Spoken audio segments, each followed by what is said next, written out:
Okay, I do have 2 minutes till noon. This is Maria Pearson. I will wait a little bit longer to get started, but I do see people are hopping on for the presentation. But we'll go ahead and give everybody a few more minutes to get prepared.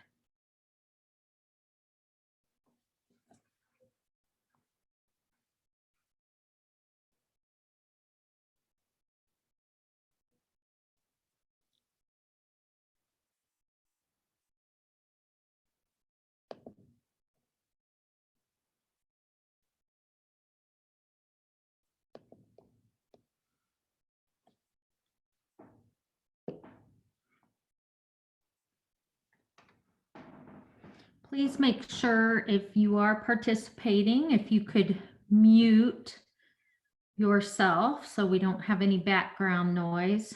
I know many of us are, and even myself, to make sure no one walked into the room behind me.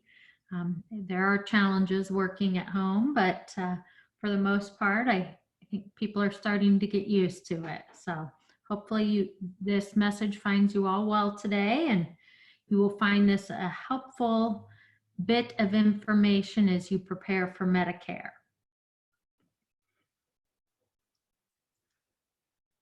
If you do have questions as we go along, you may type that into the chat space. I'll be looking at that periodically to see what kind of questions people have.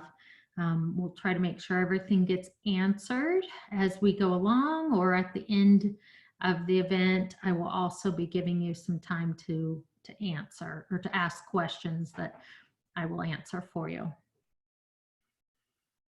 Okay, with that, it is noon according to my clock. We'll go ahead and get started.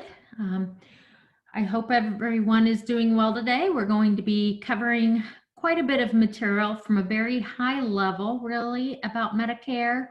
Many people end up having questions specifically on their own timeline, but generally this presentation tends to give people a pretty good idea of what to expect and how to start breaking down the steps that they need to take to, number one, get enrolled in Medicare, the timeline at which they need to do this, and what are your options under Medicare.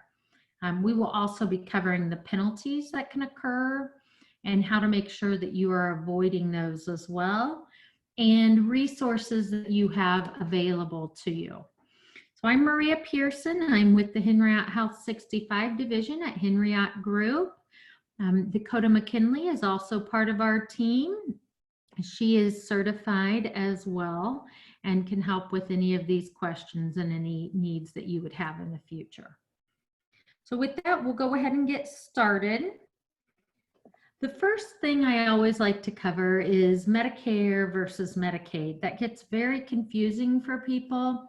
Medicare has been around now for 55 years, And it's a federal health insurance program for people. All people who turn 65, that's still a qualifying age, are eligible. So it doesn't matter what kind of income you have or access to resources. It is for people who are turning 65. Sometimes people who are under 65 may qualify for Medicare as well. You'll see specifically there end-stage renal disease, or people with certain disabilities. Once they have received a disability check for 24 months, they will automatically become eligible for Medicare as well. And those people may not be age 65 yet. But again, it is not based on your income or the assets. It is just a social insurance program, which is different from Medicaid, where it is a social welfare program. People qualify due to a low income and access to resources. Okay, so I do just want to make sure I throw that piece of information out there because it's very confusing for people. Parts of Medicare. We're going to go ahead and jump into this. We have the A, B, C, and D, and I emphasize the word parts because Medicare likes to give us some alphabet soup. So Part A will be your hospital coverage. Part B is medical coverage. You will pay for your medical coverage portion. The required premium currently is $144.60 a month.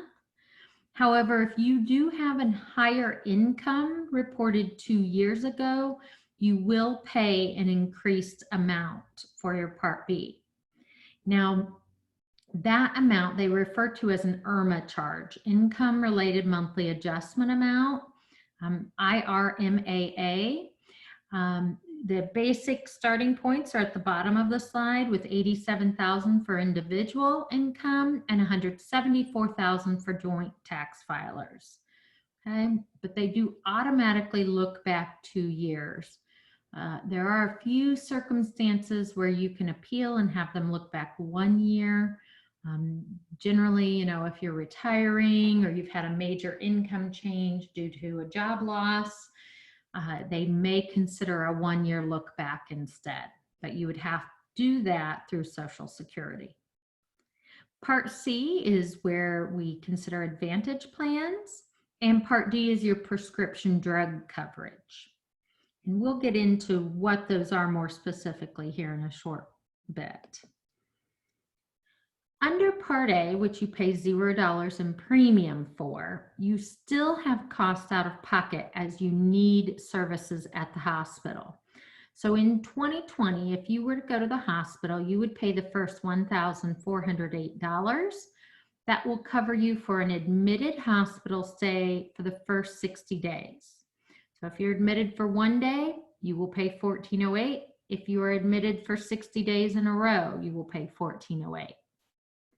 Now, if you were to be admitted for a few days, pay the $1,408, go home, and go back more than 60 days later, then you would pay the $1,408 again. So you can pay that multiple times during a calendar year. Now, if you were to be in the hospital for 60 days in a row, and now you are there day 61, you begin a copay structure of payment. So days 61 through 90, you pay a copay of $352 a day. And then days 91 through 150, you have a $704 copayment per day. Now, those last 60 days, they do refer to as lifetime reserve days, meaning if you were in the hospital for 100 days, then you would use 10 of them. You still have 50 days left to use later in life. Part A also covers your hospice care. They cover blood and potentially 100 days of skilled nursing care. You do have to meet certain qualifications to have the skilled nursing care covered. And keep in mind that no part of Medicare or supplement or Advantage that you may pick up along with it covers skilled nursing care longer than that 100-day period. It is not designed for a chronic care need. So that is a question that I get a lot in regards to long-term care needs. but there are a lot of qualifications that you must meet, generally a 3-day hospital stay before being transferred to a skilled nursing facility. Now, Part B, you do have an annual deductible. It's $198. That $198 is paid, and then Medicare begins to pay 80% of any bills, and you would pay 20%. Now, these will all be on the Medicare negotiated rates as well. So Medicare has assignment rates that providers are allowed to charge for different services. Okay, so this is all under Part A and B. Part C, I mentioned before, is Advantage plans. These are where private insurance companies pay instead of original Medicare A and B. So you no longer work on the schedule of benefits that we covered on the last slide. The private insurance carriers set their own schedule of benefits. Now, Medicare does demand that as long as you are in network at an in-network provider, that they cover at least 80% of Part B services, and they can schedule out how you pay for your hospital care versus paying that flat $14.08. So they do have set requirements that the government mandates they meet, but they don't have to cover all of your portion. So they will just structure co-payments and co-insurance with these plans. The key ingredient for these is that they do have networks of providers. So not only would your provider need to accept Medicare, but they would need to be in the network in order for you to pay the least amount out of your pocket. These do change every year. And while you could just stay on your plan and not fill out any new paperwork, you do need to pay attention to the document they send, noted as an annual notice of change. Your premium may change, your copay structure, your max out of pocket could change. So they do vary year to year, and you have a guaranteed option to switch plans every year during annual enrollment period. And that is from October 15th through December 7th each year. And your new plan would begin January 1. Okay. Now, Medicare does mandate that they cover what original Medicare A and B cover. So the same types of services, they just do not have to pick up your portion, and they will structure how you would pay that a little differently. Okay, most of these do incorporate Part D for your prescription medications, so they wrap it all into one plan. You do have to stay enrolled in your A and B though, so that gets a little confusing for people because technically these do replace the A and B benefit structures, but they don't cover your portion of out of pocket. So it gets a little confusing for people. So just know you have to enroll in your A and B, and then you would also pick up C on top of that, but all of your claims would go through the private insurance carrier. Okay. We'll revisit this slide and this information again later on, but don't hesitate to ask questions if there's anything that you think of. Okay, Part D. These are prescription drug plans. As I mentioned before, Part C wraps your drug coverage into their plan.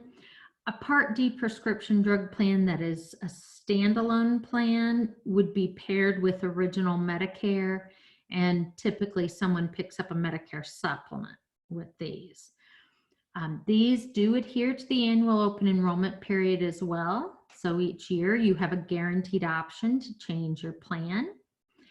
And it is important to know that once you are eligible for Medicare, if you do not have a qualifying drug plan, you could be penalized for not having creditable drug coverage.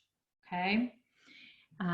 The penalty itself is 1% of the national average price of a drug plan times the number of months that you went without creditable drug coverage. It does get charged to you once you enroll in a drug plan or an Advantage plan that includes Part D. Now we're going to cover both the penalties that can occur under Medicare more thoroughly here. Let's go ahead and start with the bottom portion of the slide because we just finished some details about Part D. So again, Part D, that penalty is 1% of the average costs of the drug plan in the area. So in our area, you can see the example on the bottom shows the average cost of a drug plan. It is $32.74. So 1% of that is the 0.3274. Now, in this example, I've said this person went without drug coverage for 12 months. So that penalty would be $3.93, and it would be paid every month for the remainder of life. And as the average cost of a drug plan resets, so does the penalty. So if someone went for 2 years without a qualifying drug plan, they would pay 24 months times that number. So it is important, even if you are working, to make sure that the drug coverage on your employer plan is what they consider creditable for Part D. Generally, employers or the plan will send out a notice of creditable coverage each year. And if you are 65, you want to make sure that you're hanging on to that copy. File that away so that you will have that proof once you do decide to retire and move to Medicare. Now, in some cases, it may make sense to stay on the employer plan even if you are going to have a penalty. It all depends on whether or not you're covering other family members. Now, the Part B penalty that can occur, that will be avoided if you have employer coverage. It doesn't matter what type of employer coverage at all, you will avoid that as long as you have employer coverage. If you were to retire, however, and decide that you did not want to pick up Medicare right away and pay that $144.60 a month, you will end up paying a penalty of 10% more for each 12-month period you did not sign up once eligible. You also need to know that you only have a specified window of time to get enrolled in Part B. And if you were to be working and retire and not pick up your coverage within the allotted time, you would only be allowed to enroll during the general election for Part B, which is January 1 through March 31st of a year, and your Part B would not start until July 1. So you could end up going for quite a period of time without your Part B. So just want to make sure that as you approach the need for Medicare, that you are aware of these penalties, making sure that you are avoiding them, or, you know, in the case of Part D, if you're not going to avoid it, why is it better to stay with your plan? And those are the things that we at Henrietta will do for you, is help you understand whether or not it is best for you to go ahead and move to Medicare or stay on your group plan if you are not retiring at age 65. Okay, when can I sign up for Medicare? We are going to cover it first if you are wanting to sign up at age 65. You have a 7-month window that they refer to as your IEP, or initial election period. You can start the process 3 months prior to the month that you turn 65. You also have the month of your birthday and the 3 months after. However, if you are looking to move to Medicare after the month that you turn 65, you need to be very strategic about it.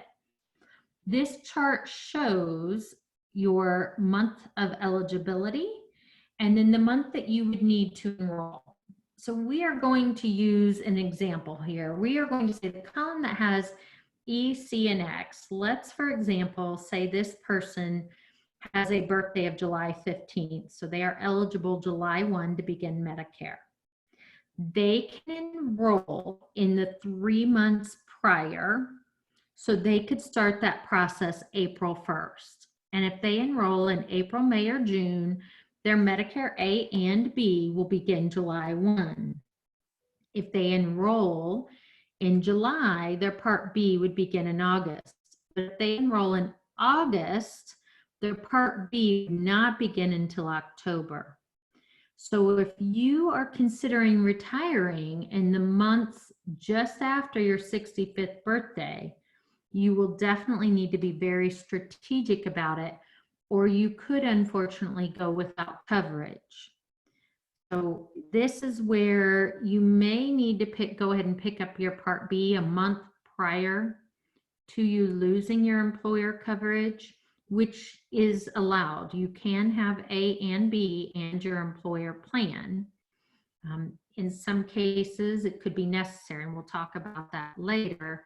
But for most people, you're not going to pick up your Part B until you are getting ready to lose your employer coverage. Okay.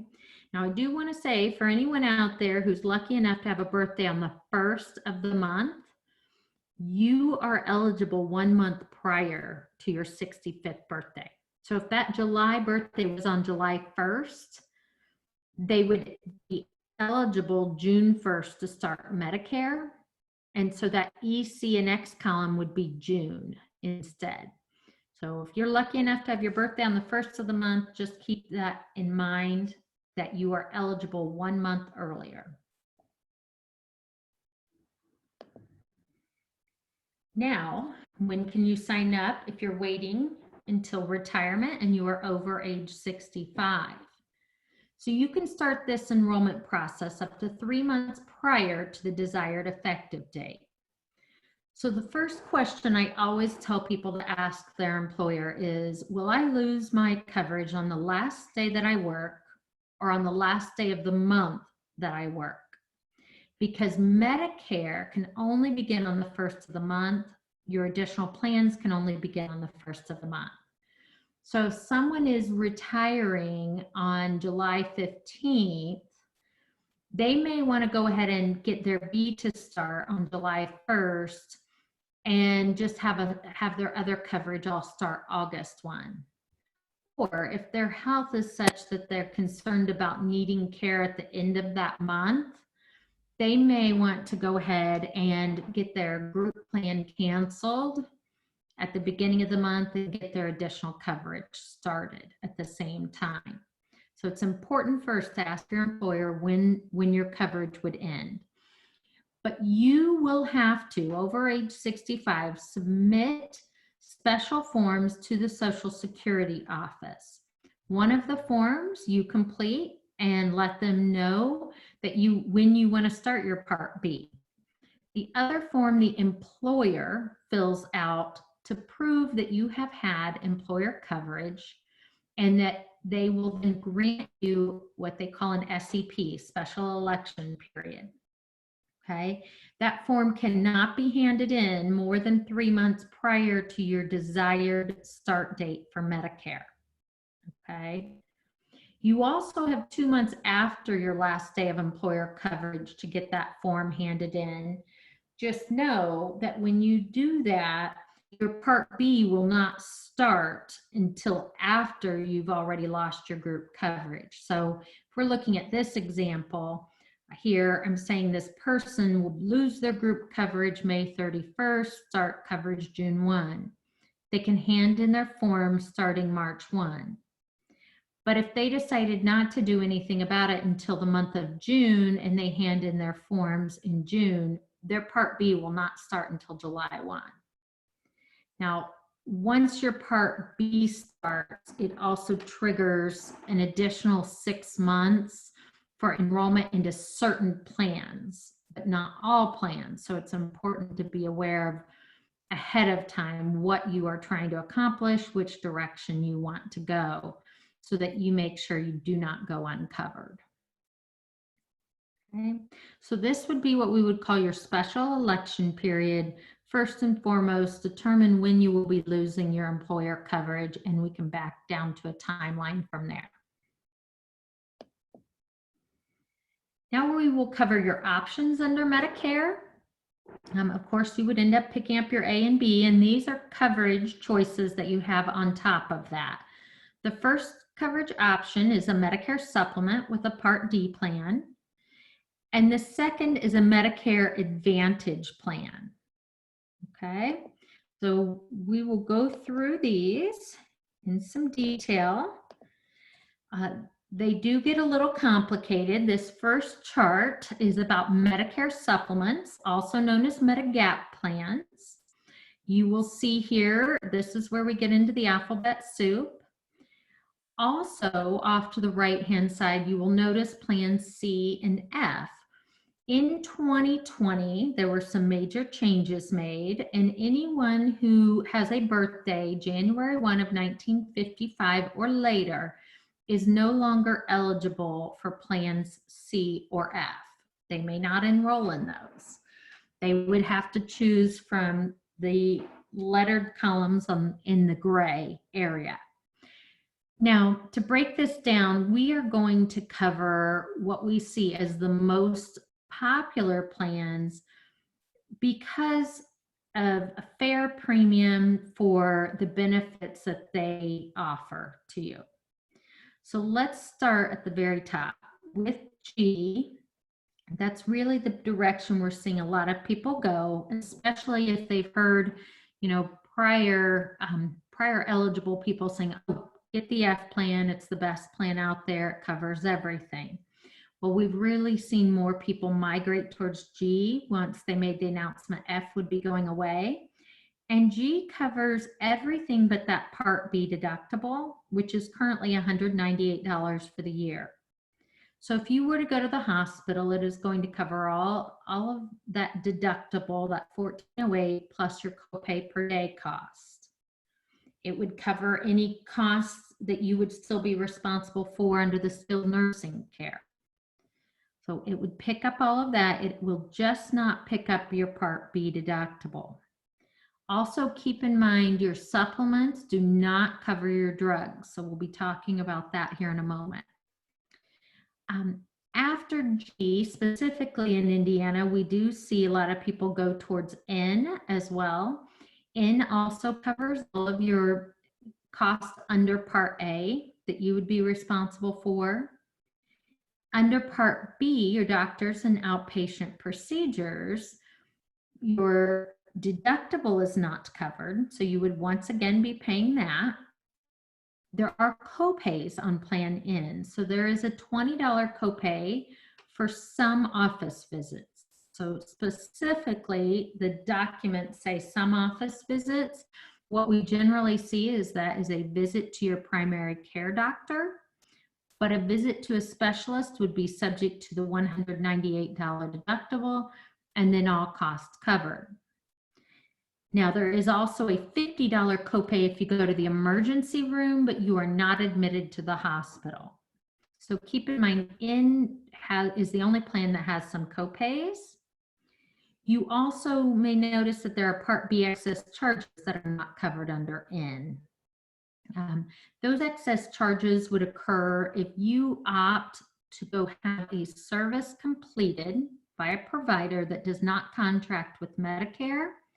They are allowed to charge up to 15% over the Medicare allowed amount, and your supplement will not pick that up.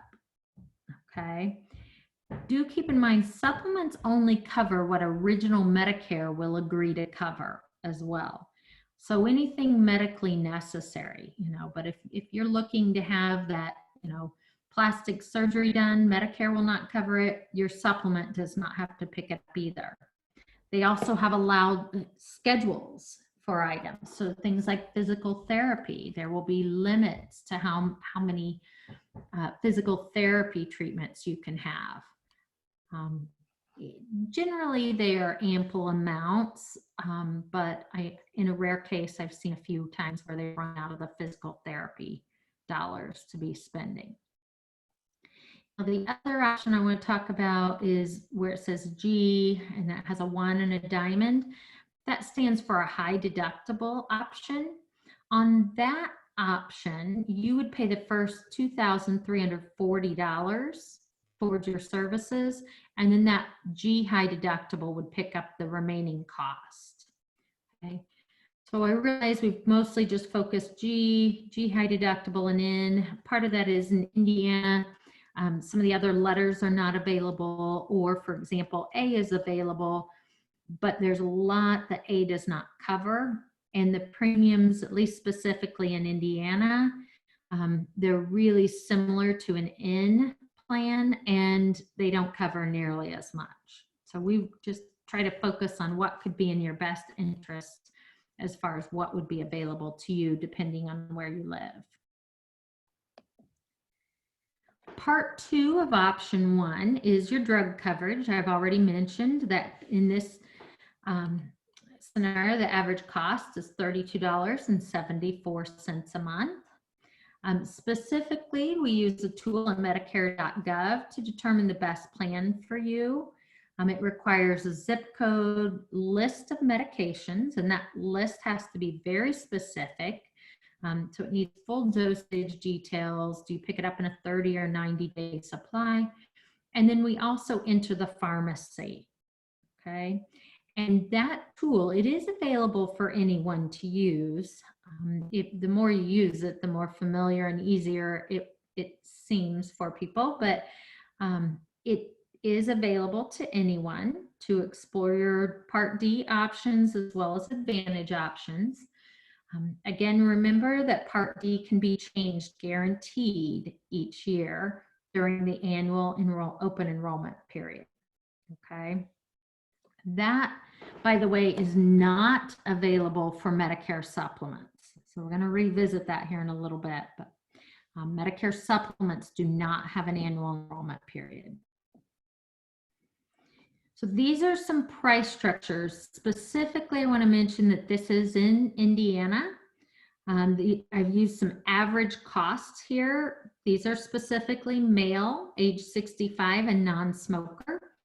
Supplement plans are rated based on male or female, your age, and whether you are or are not a tobacco user. These do go up in cost every year. So your supplement premiums do increase yearly. They have to increase across the board per class of individuals. They cannot just say, hey, you know, you have had a lot of claims, we're increasing your premium. It would have to be, you know, males 65 to 70 in this zip code range.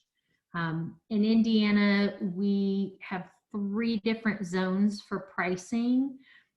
We have a handful of carriers that use those different zones. Other carriers keep it the same price across the entire state. So these will vary state to state as far as premium. But once you have enrolled in a plan, if you move or you travel, you do not have to change this plan.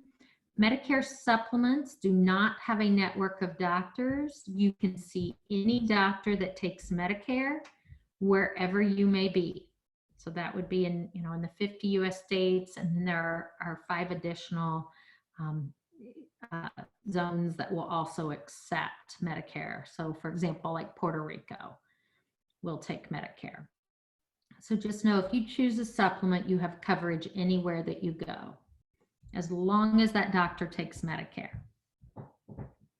Okay.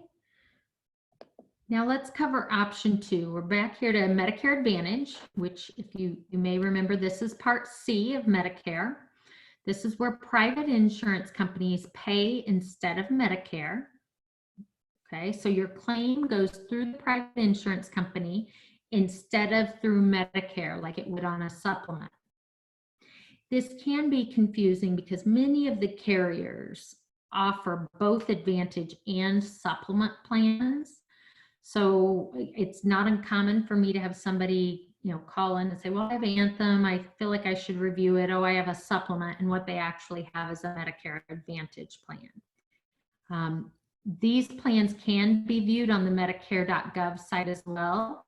In fact, the Medicare.gov site shows you Part C and Part D very easily. You cannot access supplement information. It's very minimal information, and no premiums are given there for supplements. But as far as the Medicare Advantage, remember you do have to be enrolled in A and B. They do have to cover at least what Medicare A and B cover, but they're not required to cover your portion. And then they will have a maximum out of pocket. Our area specific that ranges anywhere from $3,400 up to $10,000 if you were out of network, and that's an annual maximum. They do have the networks. Some of them will be based on a PPO model, meaning preferred provider organization, where you can go to any doctor, but if you go out of network, you will pay more out of your pocket. Many of the plans are also on HMO models for a health maintenance organization. Those plans are in network benefit. So it's very important that you stay in network. You can use any provider if you have an emergency, but if it is not an emergency and you go out of network on an HMO, you will pay the entire bill. So the key component of these is to be cognizant of your network and also look at your plan every year. Make sure that it's meeting your needs. Most of these plans do have added perks on them. So a lot of people like these added perks, like the dental, the vision, the gym. Those are the three main things that I see. Many of them will also have transportation benefits for people who can't get themselves to doctor's visits. They might even have meals when you go home from having a hospital stay. So those are the kind of advantages and perks that people do like on these plans. Some supplements will cover a few of the perks, but definitely not dental on any of them.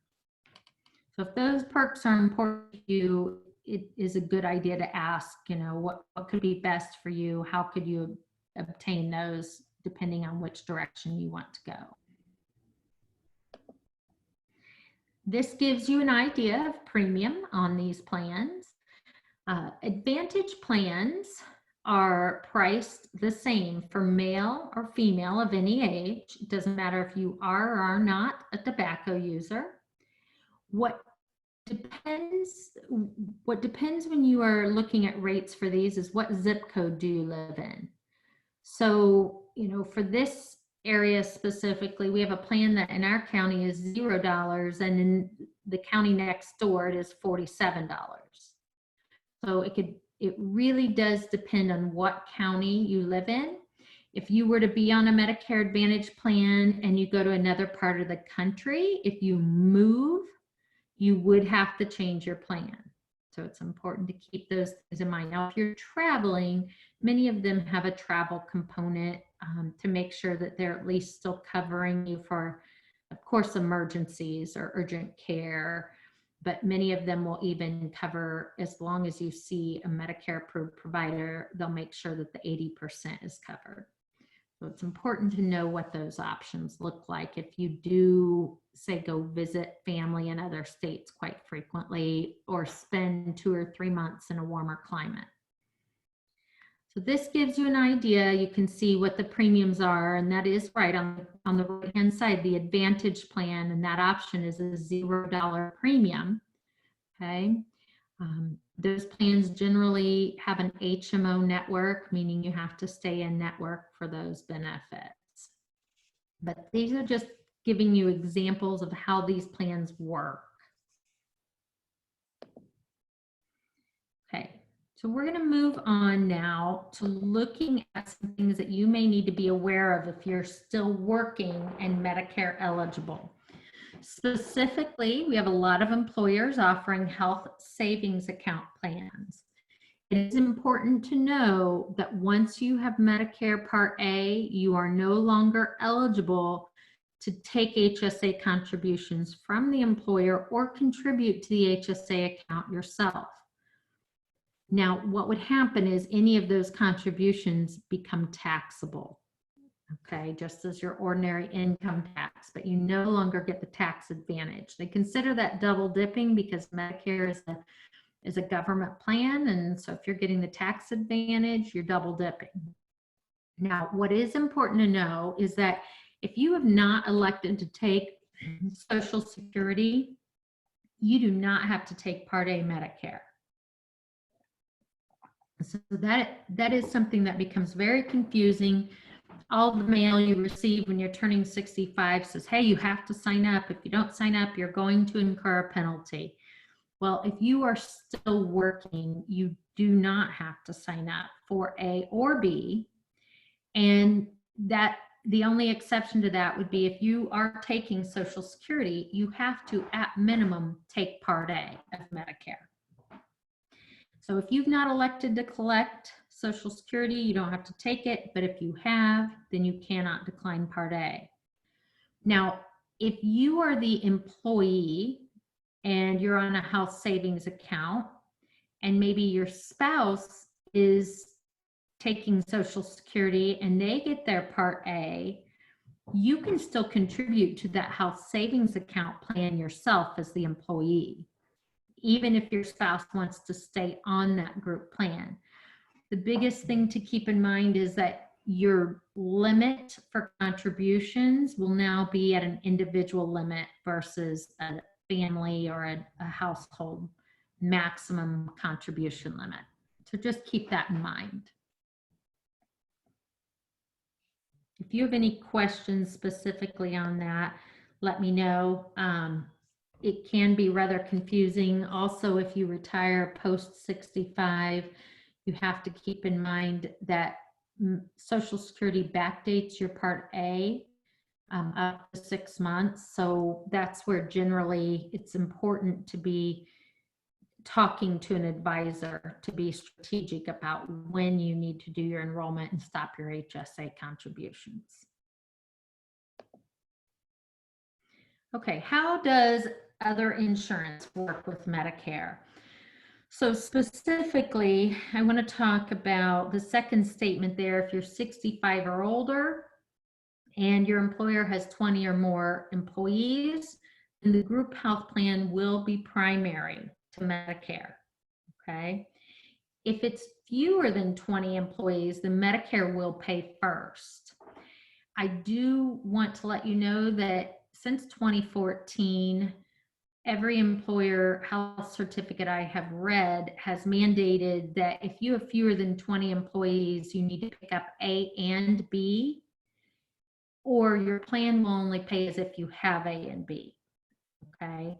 So it is important if you have fewer than 20 employees to make sure prior to your 65th birthday that you know whether or not you should still go ahead and enroll in A and B, because otherwise, for example, on the Part B side, doctors and outpatient services, so something like chemotherapy would be covered under Part B.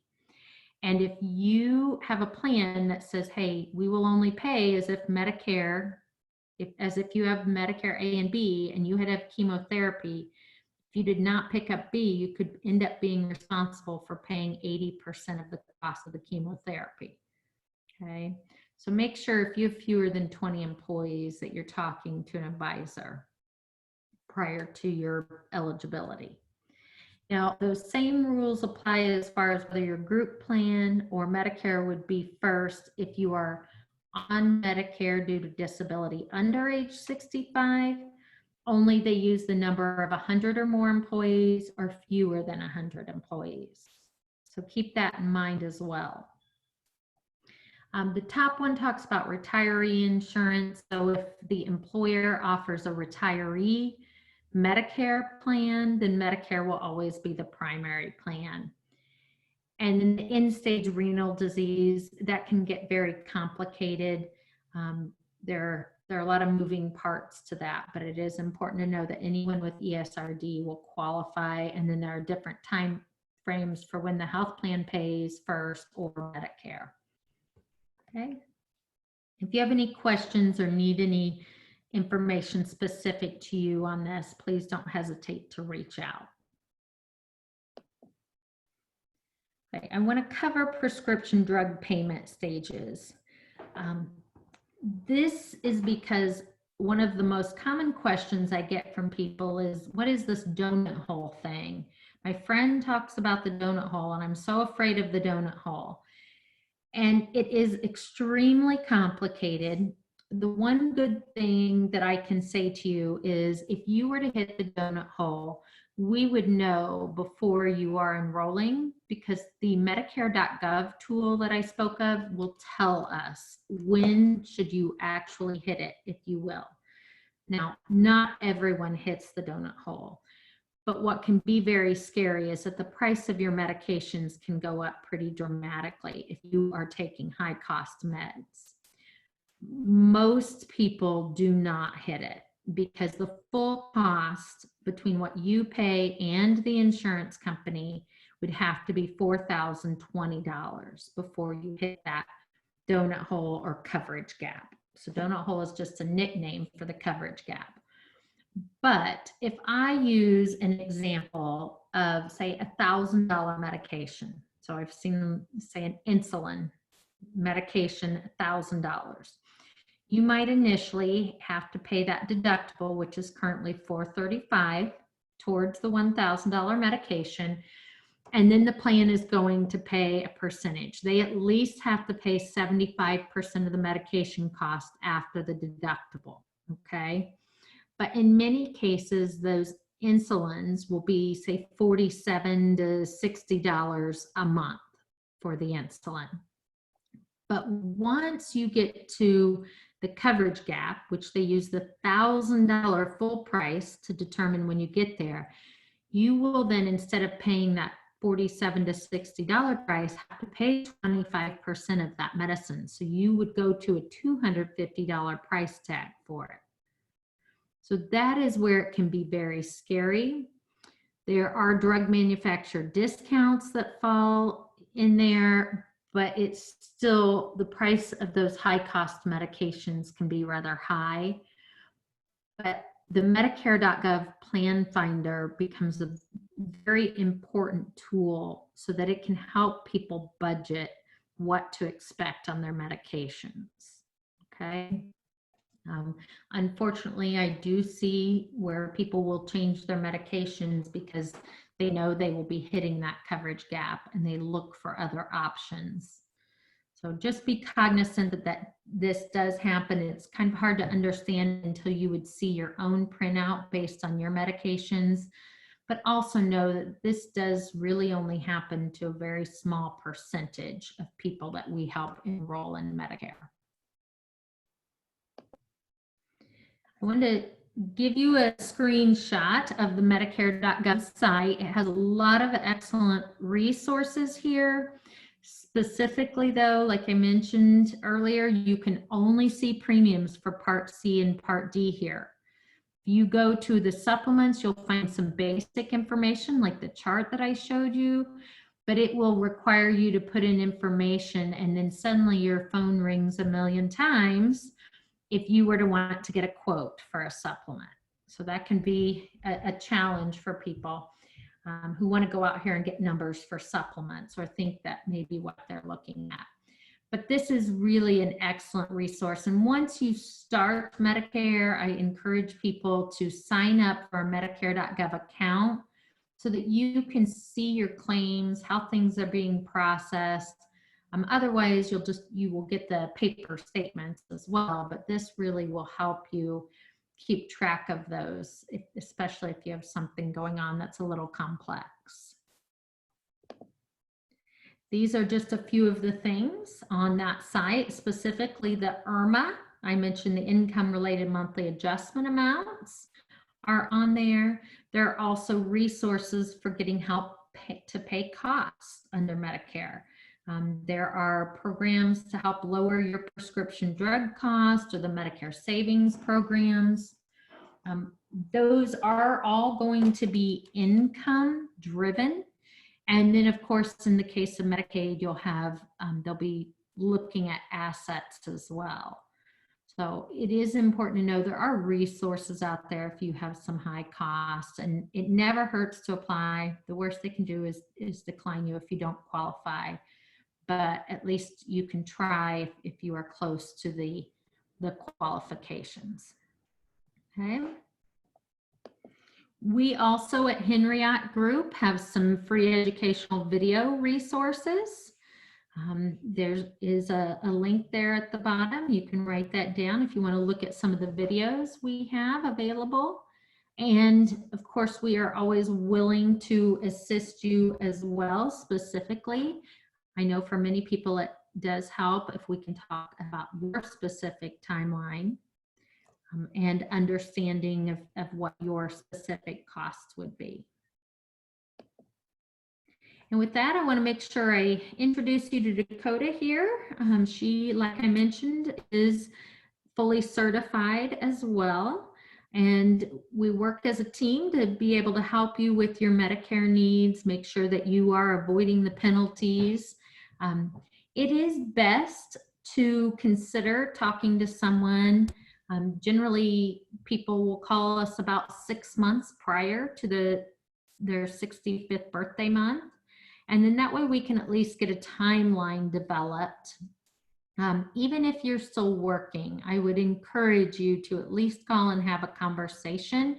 We may not need to meet yet, but having that conversation will help you feel comfortable reaching that milestone and knowing that you are going to avoid penalties or how to approach it.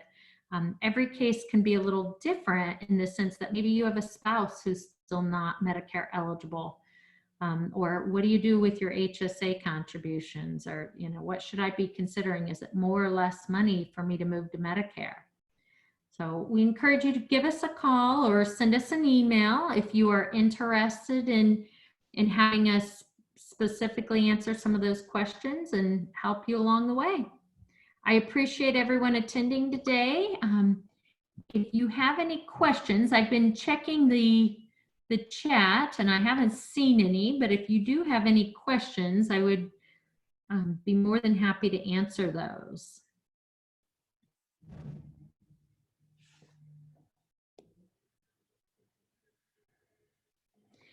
One thing I do want to add, we have decided that we will do these every Wednesday at noon until the end of May.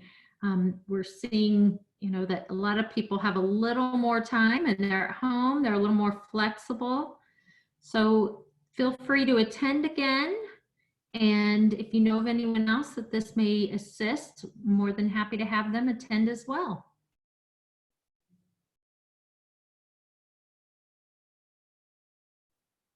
I'll give it a couple more minutes. If no one has any questions, I hope that you all enjoy your beautiful day outside, maybe.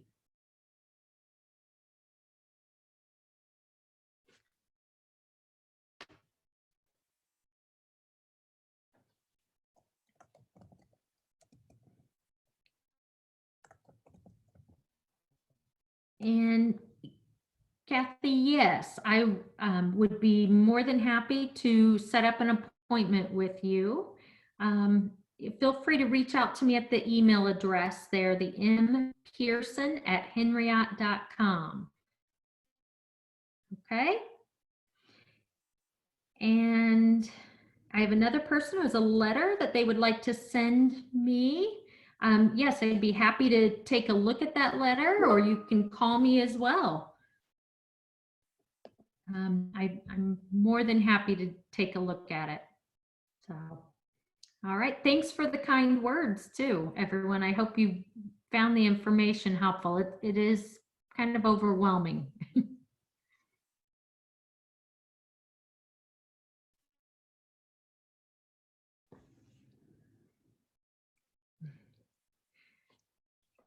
Yes, very, very true, Heather. I find a lot of people feeling overwhelmed when they start this process. So hopefully we can take a little bit of that anxiety off of you.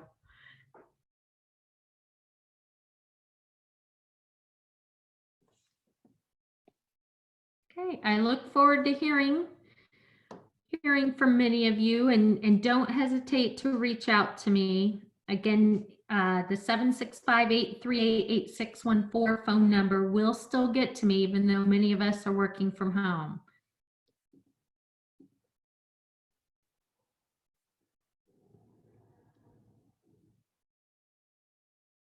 Okay, thank you very much, everyone.